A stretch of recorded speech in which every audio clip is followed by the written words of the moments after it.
The Etruscans were particularly skilled in casting and engraving on bronze. Some of their most extraordinary works were created for domestic use, including a group of surviving chistae, cylindrical containers used by wealthy women as cases for toiletry articles such as mirrors, cosmetics, and perfume. This exquisitely made and richly decorated example, the Ficoroni Cista, named after an 18th century owner, was made in the second half of the 4th century BCE. It was commissioned by an Etruscan woman as a gift for her daughter, perhaps on the occasion of her marriage.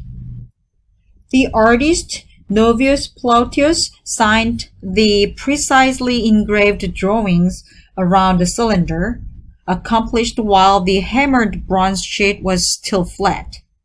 First, he incised lines within the metal, then filled them with a white substance to make the images stand out.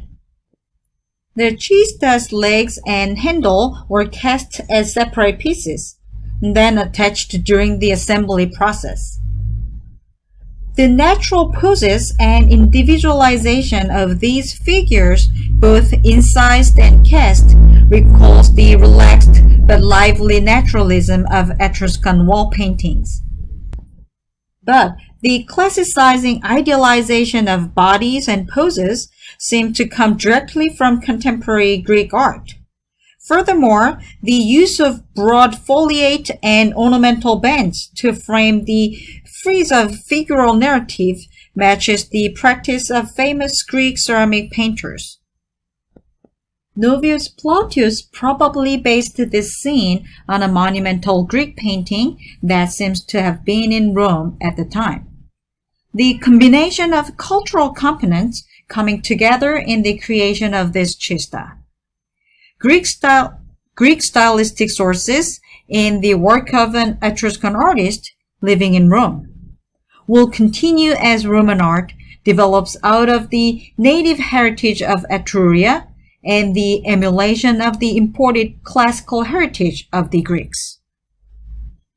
One of the latest extant works produced for an Etruscan patron is the bronze statue portraying the magistrate Aule Metelle, raising his arm to address an assembly. So his modern nickname is Aringator, or orator. This life-size statue, which dates to the early 1st century BCE, proves that Etruscan artists continued to be experts at bronze casting long after the heyday of Etruscan prosperity.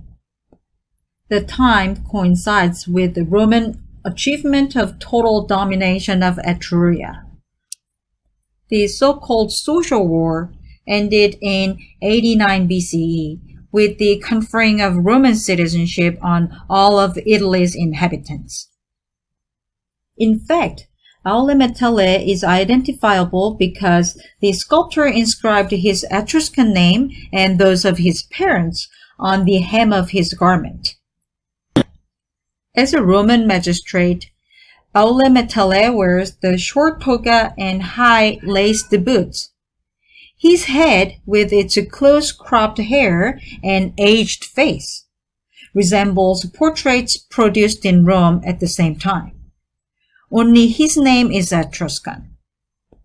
This sculpture shows that Aule Metelle and his compatriots became Roman citizens, and Etruscan art became Roman art.